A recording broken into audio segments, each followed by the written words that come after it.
It's The World This Week. The World This Week in partnership with The Daily Beast. From New York City, Noor Ibrahim, Deputy World Editor of The Daily Beast, joins us. How are you?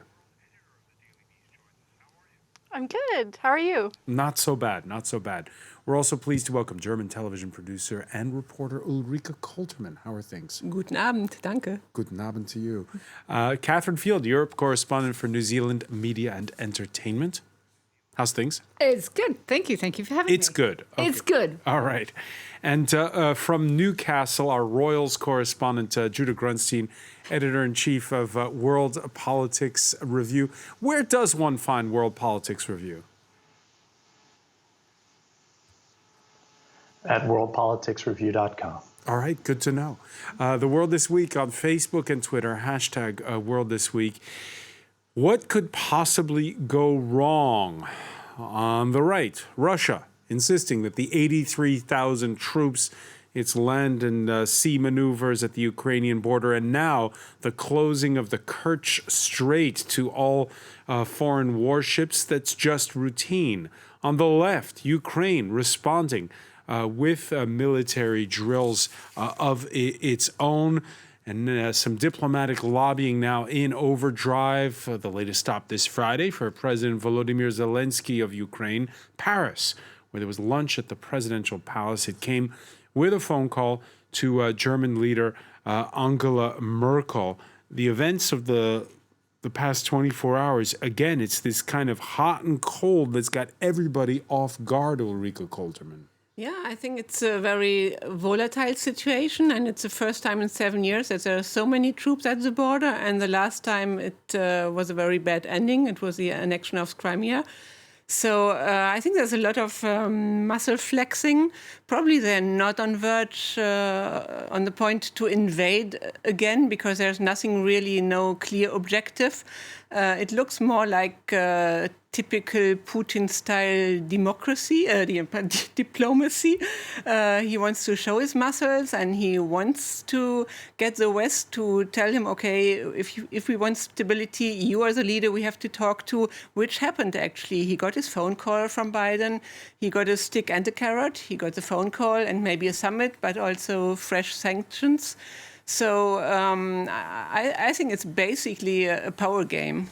All right, good luck, Noor Ibrahim, doing any Kremlinology on this one, because, there was those fresh sanctions. They've been answered by tit-for-tat sanctions. We've just heard that the Russian foreign minister is strongly suggesting that the U.S. ambassador return home for consultations, and yet Moscow says it likes that idea that Joe Biden floated on Tuesday in that phone call of a summit. Right. I mean, I think the case with Russia is always that you just do not know whether this is, a serious strategy or whether, it's just the same kind of political showboating and, just trying to keep everyone at the edge of their seats as they do. But I think what makes it different this time is that, tensions are at an all-time high. And it just should not be taken lightly, even if it's just a situation where it's just flexing, there still is a military buildup at the border, and we should take that pretty seriously. Yeah, the tensions were dialed up further on Wednesday with the expected arrival of 2 U.S. warships into the Black Sea. The Russians then decided to stage live fire naval exercises. Only in the end, and you can see it on the map here, just how crowded it can become in the Black Sea. The Kerch Strait is that bit all the way at the top. Only in the end, those 2 U.S. warships, Judah Grunstein, never came. The Americans said, "Oh, that was a misunderstanding. They weren't coming anyway." What do you make of that? Well, I saw it criticized actually because from what I understand, their deployment was routine and had really nothing to do with the Russian troop buildup, and so in a sense they kind of gave in, or the U.S. sort of walked back or backed away from this very clear Russian attempt to set the rules of the road there. I think just in general, the entire situation is volatile and dangerous. I think that the best analysts of Russian military and Russian diplomacy suggest that it looks like it's not intended to be a true invasion, that it is a muscle flexing operation and an attempt to intimidate. But at the same time, it can't be ruled out. I think what it really demonstrates, though, is the relative strengths and weaknesses of both sides. Putin is making it clear that really the only thing stopping him from invading Ukraine is himself. There's nothing the West can or will do to stop a Russian invasion of Ukraine, and certainly there's nothing that Ukraine can do to stop it. Whether that would be wise or not is another question. So Putin has plenty of reasons to not necessarily follow through, but none of them really have to do with anyone stopping him from doing it. On the other side, you have this complicated choreography of the Biden administration, which is making initial outreach in terms of renewing the New START nuclear arms control agreement, offering up the idea of a summit, so these carrots in a sense, and then finishing up some unfinished business from the previous administration in terms of responding to the hack, the SolarWinds hack, among other things. So I think that it demonstrates really that the West and America certainly is not going to get into a military confrontation with Russia over Ukraine. Its strengths have to do with economic sanctions. The one in particular that could limit Russia's access to international financing and lending would be pretty problematic for the Russian economy. So again, you have a demonstration of both sides' particular strengths and particular weaknesses. But in terms of whether or not, or in terms of whether or not this escalates, I believe that decision at this point really rests with Vladimir Putin. Right, and just in case you didn't get the message that Moscow is sending to NATO, it's a pretty straightforward one. Stay out of it. Страны НАТО своими провокационными действиями нагнетают обстановку вокруг Украины, которая, кстати, не входит в зону ответственности Альянса. Они подпитывают настроение некого военного реванша, наращивают свой боевой потенциал вблизи и без того неспокойного региона. They're fueling the spirit of revenge. What do you do if you're NATO, Catherine Field? You can't do anything. Vladimir Putin says, this is our territory, this is our ancestral home, we have religious, we have cultural ties there. And I'm sorry to put it so bluntly, but NATO is not going to go to war over eastern Ukraine. NATO has already said that Ukraine is not on the road to advanced partnership. It has agreements with the West and with NATO countries, but nothing more. So if you're NATO, you just kind of hope that Vladimir Putin is satisfied with messing around a bit on the border, keeping us all up at night, and giving the Ukrainian leader a chance to come to Paris and talk with Emmanuel Macron and have the French say, yes, there are these borders. Ukraine has its fixed borders. Stay away from them. And what's the best they can hope for? That the Normandy Summit Forum of the four nations gets back on track? I think that's pretty much all we can hope for. And I think that Ukraine is not really relying on NATO or the Americans, but more on new friends like Turkey. They got drones from Turkey, and there is a stronger relationship building up, and that is interesting to follow up. Yeah, Turkey, which is obviously a neighbor on the Black Sea, and we saw that there was that visit by President Zelensky recently to Ankara.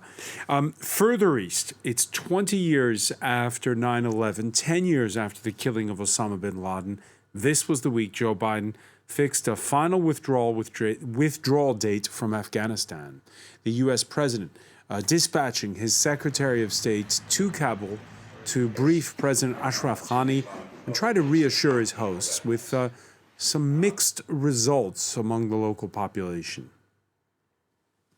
حالی که قرار شده نیروهای آمریکایی از کشور ما بره و نه تنها تشویش ما از تمام بانوانی است که سالها دختران ما زنان ما زحمت کشیده در این عرصه دستاوردهای خیلی زیاد را داشتن در چندین سال و زمینه پیشرفت بر خودشان ایجاد کردن و نمیخواین که اینا پایمال شوند، میخواین در این چارچوکات باشن و پیشرفت زیاد را بکنن.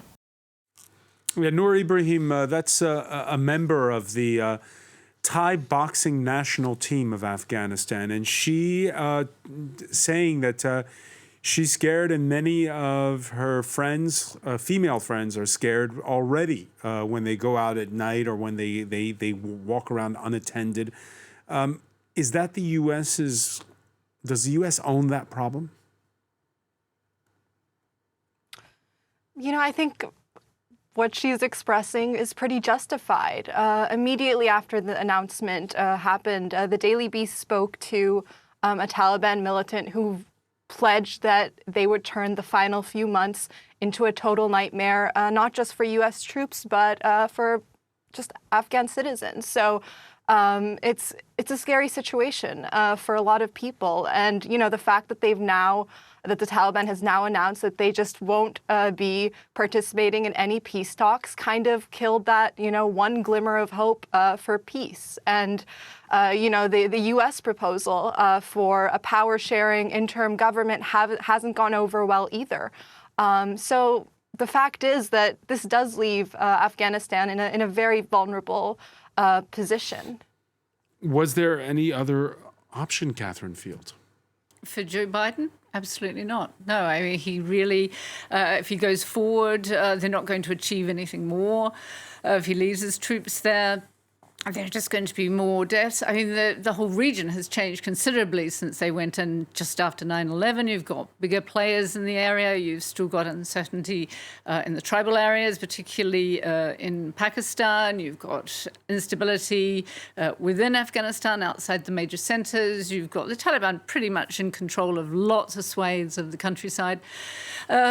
He really couldn't go forward. And now you've got also to deal with China and Russia on this whole issue of what happens to Afghanistan. I think probably, unfortunately, what we're going to be looking at is we're going to look at a swathe of countries from Afghanistan through to Iraq, through to Syria, through to Libya, that will just be in some sort of permanent state of unrest or civil war. And I think Afghanistan's heading down that road. I need not go as far as Libya. What a U.S.-led NATO withdrawal means for Afghanistan's immediate neighbors is an open question. Pakistan has been speaking to both sides. We can show you an image from Islamabad last December of Pakistan's foreign minister, Shah Mahmood Qureshi, meeting with Taliban representative Mullah Abdul Hani Baradar. Is this put Judah Grunstein, Pakistan, in a position of strength since they already dialogue with the Taliban, or weakness because they might have a lot of refugees headed their way? I think it's a mixed bag for everyone in the region. I think that what we have is a very obvious, clear, definitive failure of this American vision of a remade Afghanistan that could be integrated into a regional economy that's connected, obviously. The problem is that a return to Afghanistan as basically a civil war with participation by all its neighboring states, or much more overt case of that, puts everyone back in the situation they were in before. And Pakistan certainly has connections with the Taliban. They certainly will have, maybe in a zero-sum competition of influence within Afghanistan, they might have some advantage, but they lose out on opportunity costs in terms of this connectivity, economic connectivity, which would mean a lot for them. In terms of gas from Central Asia that they could use to overcome some of their shortfalls in terms of power generation, things like that. I think too, one thought though in terms of Biden and whether or not he had other options, I think it's important to remember that he's operating under an artificial deadline that was set by the Trump administration in the preliminary agreement with the Taliban, which was May 11th rather than September 11th. The reason why he really has no other option is because in preparation of that May 11th drawdown, the U.S. has already drawn down its forces to a real bare minimums training and support operation. In reality, it's not that expensive, and there's not really that much risk to American soldiers' lives because of the reduction in hostilities during the peace talks. The problem is that if it does return to a much more higher level of violence, if Biden had decided not to withdraw American forces, at that point he would have been required really to put back in American troops. About 10 to 12,000 was the real minimum level to achieve a sort of standoff impasse where no one could really gain or lose territory. So his choice wasn't really whether to stay or to leave. His choice was whether to honor an agreement that had been made by the previous administration to continue a drawdown that was already really in its final stages, or reverse course and put back in 10,000 troops into Afghanistan. And that, I think, is something that no American president at this point could really justify doing. Yeah, when we come back, we're going to hear Joe Biden's justification for that. Stay with us. You're watching The World This Week.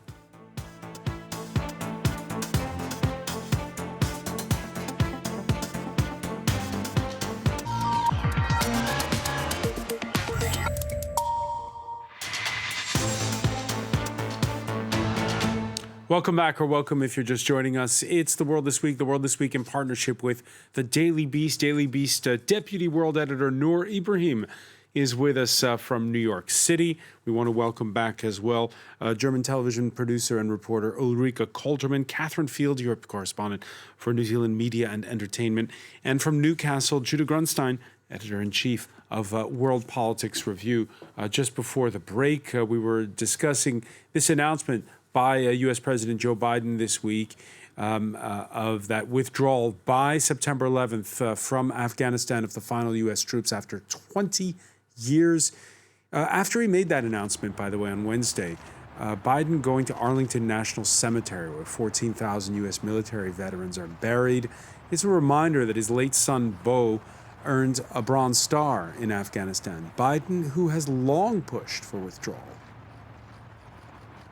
We went to Afghanistan because of a horrific attack that happened 20 years ago. That cannot explain why we should remain there in 2021. Rather than return to war with the Taliban, we have to focus on the challenges that are in front of us. We have to track and disrupt terrorist networks and operations that spread far beyond Afghanistan since 9/11. We have to shore up American competitiveness to meet the stiff competition we're facing from an increasingly assertive China. Yeah, Ulrike Koltermann, I remember 20 years ago when all the people in the intelligence services who had learned Russian were suddenly scrambling to learn Dari and Arabic, and it was a complete pivot. And what you're hearing from the U.S. president now is that there are other security priorities. And he has a point. I mean, they went there with a clear mission. The mission was to defeat Al-Qaeda, which was accomplished. There were other problems coming up, but at one point they have to leave, and it's not a surprise announcement. I think Judah had a point saying they were supposed to leave on May 1st, and they are only delaying it. There is an agreement that they have to honor. And yes, it is important to support the country. There are now 40% of the students are female, and that should remain the same, even if the Taliban probably want to try to change that. But there are other forms of supporting a country. There doesn't need to be a military presence. They are still funding the Afghan army, and it's very important. I think they're like $4 billion per year, and it's probably very important to continue that support. But they also have to support civil society. They can support lots of NGOs in the country. So they definitely need backing. The Afghan government is very weak, but it's the right time to withdraw. In an opinion piece in the Daily Beast, David Rothkopf writes about Senate intelligence hearings happening the very day Biden announced that Afghanistan pullout. We're entering a new chapter in the history of American foreign and national security policy, he writes. It's interesting, Noor Ibrahim, when I look at the reactions in the United States, we have heard from some Republicans criticism, like the Senate Minority Leader Mitch McConnell, but this isn't making a big splash, is it?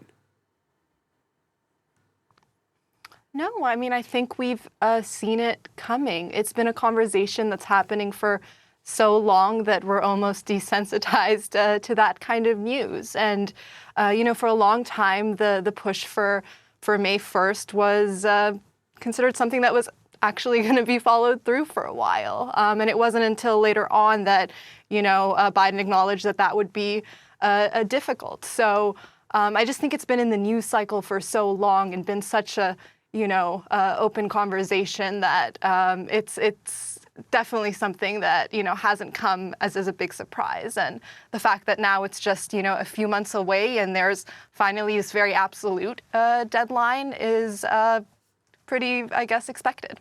Judah Grunstein, we began the show talking about minds being concentrated by events at the Ukrainian border and the standoff with Russia. There's, the question of the focus also, and we've talked about it on this show, on China. What is highest on the minds in the security apparatus in the United States today?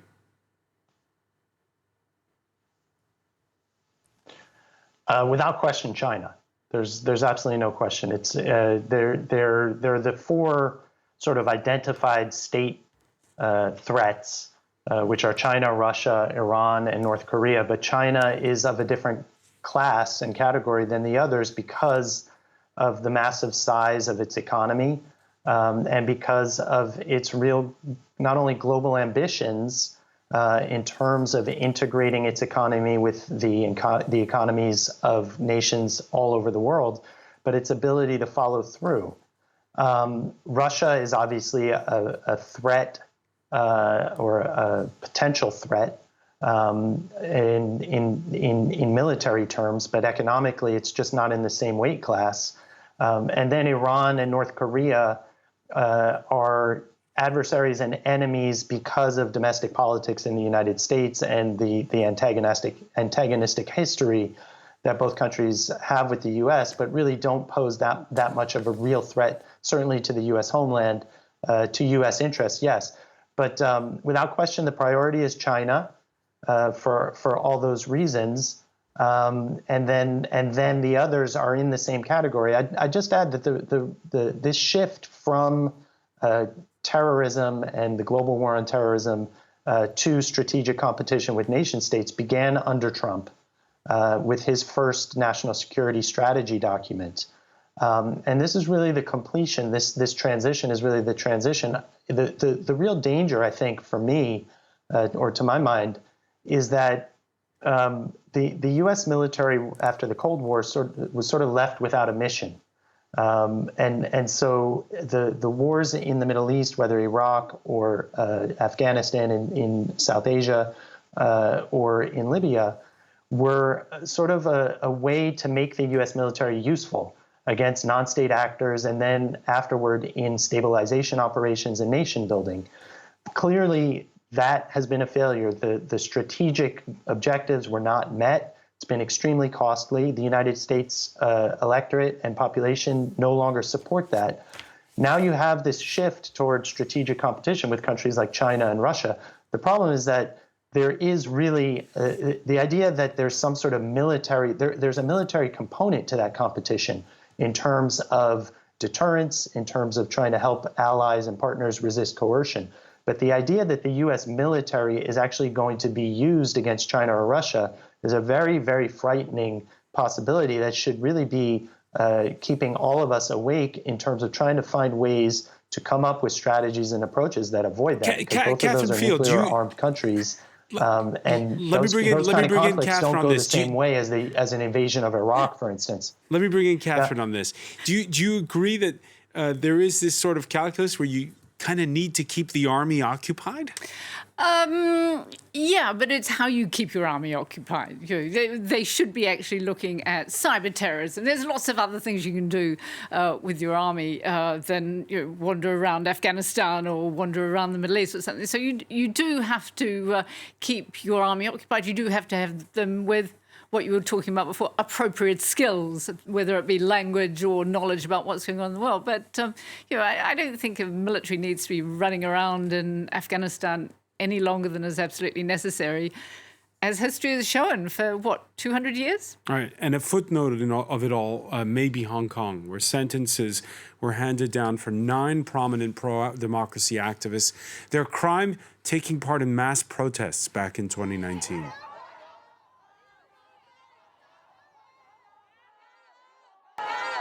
It is a very sad day for Hong Kong because these people have fought for so many decades for freedom, for democracy, and for rule of law, and this is what they get. But I tell you, the game is not over. We will continue the fight. So 5 of them will do hard time. 4 got suspended sentence, including 82-year-old barrister Martin Lee. This was what was expected? For Martin Lee, it was expected. I mean, let's look. It's been a bad week in Hong Kong. The Monday, it started with an armed gang of thugs went in and smashed up a newspaper that was anti-China that is based in Hong Kong. Tuesday, what did we have? We had Joshua Wang, the pro-democracy activist. He was sentenced to another 4 months in prison. We then had the chief executive of Hong Kong announcing that in the future it will be illegal to encourage people not to vote or to spoil their ballot in so-called elections in Hong Kong. So it's been a bad week. Today was even worse. Martin Lee, yes, he's 82 years old. He is so-called father of democracy in Hong Kong. I know Martin well. When I was based in Hong Kong, I would meet Martin every week. He's a QC. He's very moderate. He's a Jesuit. His father was a teacher at a Jesuit school. He went to Jesuit schools. He used to go to Jesuit Mass at the Jesuit College every Sunday. That's who he is. The more important people to look at, it isn't getting much coverage, is first of all Jimmy Lai, the media tycoon. That really annoys China. When you have a free press, that really goes against anything China likes. And interesting enough, this week, Apple Daily, Jimmy Lai's newspaper, was the only Hong Kong newspaper not to have on their front page the advertisement that was put out by the Hong Kong executive of the day of the National Security Law Education Day. It was the only one that stood up. So he is going to spend pretty much the rest of his life in and out of prison. That's what's happened. The other one, who I know very well, and it's not getting much attention, is Lee Chuk-yan. He got an 18-month sentence today. Lee Chuk-yan is a trade union leader. He has got trade union and workers' rights in his DNA. The Chinese Communist Party hate this because they believe that they look after workers' rights. It doesn't need to. So he went down. Interesting enough, Martin Lee, when he was sentenced, he said, oh, thank goodness that's over. I'm going home for a rest. When Lee Chuk-yan heard what the sentence was, he said, Hong Kong, I am with you. I'm going to walk with you in your darkest hour. We will not let you go. And those two, freedom of the press and workers' rights, that's what really upsets China. It upsets China, but they won't have much pushback by the sound of it. They will have very gentle pushback within Hong Kong. There's some really exciting civil disobedience going on in Hong Kong. You see things like when you saw the pictures from West Kowloon Court today, the big crowd of young people outside. That's what these young people do. They have these big crowds that go to every single court case against these pro-democracy activists. They also go to stores that have been targeted because they're sort of helping pro-democracy activists. You've also got really touching things like in the main street of Hong Kong where there were demonstrations and where people were beaten up by police. You'll quite often at any point in the day, you'll see someone standing there on their own holding a flower, remembering that someone was beaten up or died there. So you've got all this happening.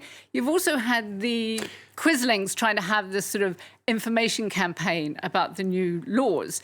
And they set up this thing where you could go and put a little post-it up and say how wonderful the Chinese Communist Party is. Well, the young people, pro-democracy activists, have been going and putting up blank post-its. So Right. there's lots of really interesting civil disobedience, and that's what China doesn't understand. These kids, and some of them are younger than 30, they were born there. They're not refugees from China. They're going to stand up. They know that they have to stand up, and they're not going to be crushed by the quislings that have taken over Hong Kong. Now, on the same day of the Hong Kong sentencing, the French president and the German chancellor, in a three-way conference call with Chinese President Xi Jinping, the topic on the agenda, climate change. How much leverage do European leaders have if they feel like talking about human rights? Well, China registering its biggest quarterly jump ever, the economy growing 18.3% for the first 3 months of 2021. And by the way, there are some here profiting handsomely. French luxury goods giant Louis Vuitton, stunning investors with not 12 but 14 billion euros in sales since the start of the year. Its boss, Bernard Arnault, can thank the Chinese for buying his handbags and accessories. He's climbed to number 3 on Forbes' list of world's richest billionaires. How much are you going to complain about China when it's making you so rich? Yeah, it's very difficult. I don't think if they talked about anything else than climate change and maybe last deals. It is important definitely to talk about climate change with China because they can make a big effort and it's so important. But when you look at the situation at Hong Kong, it's amazing when you talk about your real sources and your experience there and all these young people still defending their ideals. But seen from afar, it sends a very strong message that the repression is still getting stronger and stronger, and then even public figures of the opposition can be sentenced in a very harsh way. I think it's rather shocking, even though there are all these young people and trying to protest against it. But the message is very clear.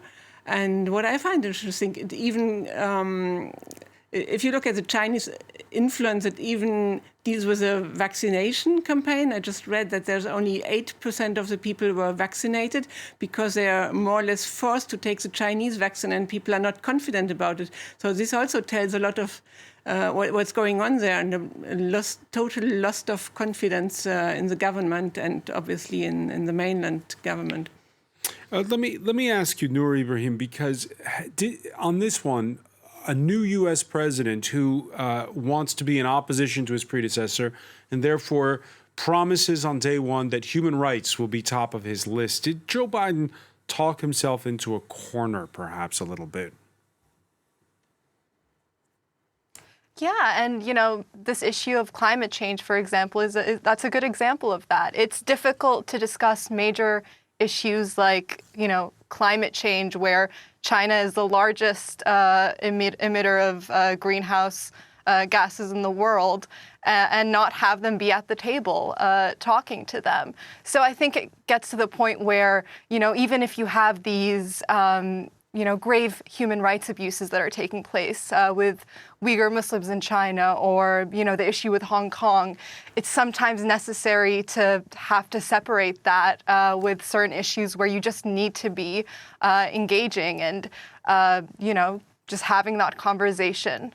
And Judah Grunstein, very, very briefly on this, the numbers are great for China. Their economy's roaring back. The numbers are great as well for the United States. Their economy is recovering nicely. Where does that leave Europe?